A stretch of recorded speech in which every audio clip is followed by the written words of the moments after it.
2026ஆம் ஆண்டு கூட்டணியில் அதிமுக மற்றும் நாம் தமிழர் கட்சிகளை சேர்க்க வாய்ப்பு உள்ளதா என செய்தியாளர் எழுப்பிய கேள்விக்கு பாஜக மாநில தலைவர் அண்ணாமலை பதிலளித்துள்ளார். நம்பிக்கை இப்ப பாத்தீங்கன்னா இது நடந்து முடிஞ்ச தேர்தலே அதிமுகவோட பழையபடி கூட்டணி இருந்திருந்தால் ஒரு 50% நம்ம எம்பிகளை பெற்றிருக்கலாங்கிற ஒரு கருத்து எல்லா அரசியல் விமர்சனங்களும் பண்ணிட்டு இருக்காங்க. சட்டமன்ற தேர்தலில் அதுக்குண்டான வாய்ப்புகள் இருக்கா? சேர்க்கக்கூடிய நம்ம அதாவது அரசியலை பொறுத்தவரை ஒரு விஷயம் புரிஞ்சுக்கணுங்கன்னா, இன்னைக்கு நம்முடைய தேசிய ஜனநாயக கூட்டணி பலமா இருக்கு. எல்லா பக்கம் நீங்க பாக்குறீங்க, தலைவர்கள் வர்றாங்க.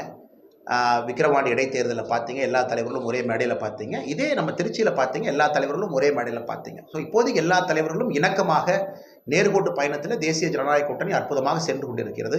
அதனால் இதில் எந்த குழப்பமும் இல்லை. மக்களும் பார்க்க ஆரம்பிச்சிட்டாங்க. தேசிய ஜனநாயக கூட்டணி முதல் வாய்ப்பு 2024 ஒரு வாய்ப்பு கொடுத்துருக்காங்க. 18% பாரதிய ஜனதா கட்சிக்கு நல்ல வாக்கு வங்கி, ஒரு 4-5 கான்ஸ்டிடுவன்சியில் நல்லா ஓட்டு போட்டிருக்காங்க. தஞ்சாவூர் போன்ற பகுதிகளெலாம் சரித்திர வாக்குகள் பாரதிய ஜனதா கட்சி வாங்கியிருக்கு. குறிப்பாக டெல்டா பகுதியில் பாரதிய ஜனதா கட்சிக்கு வேலையே இல்லைன்னு சொல்லுவாங்க. சரித்திர வாக்குகள் பாரதிய ஜனதா கட்சி அங்கே வாங்கியிருக்கு. இதெல்லாம் ஒரு படி.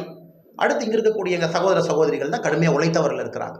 அவர்களோடு இணைந்து அடுத்த படியை நோக்கி செல்வோம். அதனால் எந்த குழப்பமும் இல்லை. தெளிவான பாதையிலே சென்று கொண்டிருக்கு. கூட்டணி இருக்கா இல்லையா? ஆனால் இன்னைக்கு தேசிய ஜனநாயக கூட்டணி நம்ம இருக்கும் இல்லைங்கண்ணே. தேசிய ஜனநாயக கூட்டணியில் பாரதிய ஜனதா கட்சி இருக்கும், முக்கிய கட்சியாக இருக்கும். ஸோ இன்னைக்கு எந்த பிரச்சனையும் இல்லாத பொழுது ஒரு புதிய ஒரு கேள்விக்கான பதில் தேவையில்லை இல்லைங்கண்ணா. இப்போ புதுசாக